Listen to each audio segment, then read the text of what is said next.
Welcome to the Salmon Runs YouTube. Enjoy the video. In this video, I will explain how to use Amazon e-gift cards. These digital cards provide a flexible and easy way to pay for millions of items on Amazon.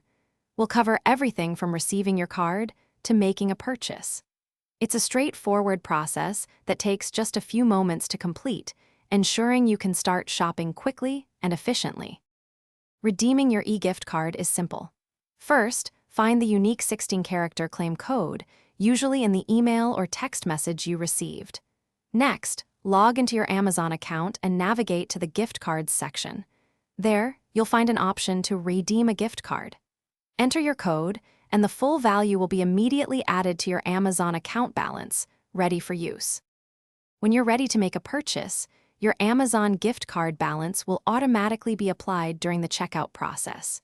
If your order total is more than your gift card balance, you can simply pay the remaining amount using another payment method.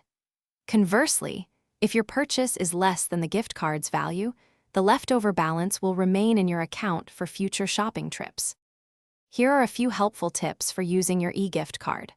Always keep your claim code confidential until you've successfully redeemed it. You can easily check your current Amazon gift card balance anytime by visiting the gift cards section of your account. Remember, Amazon gift cards never expire, giving you complete flexibility to use them whenever you find the perfect item. Thanks for watching. Consider subscribing if we helped you.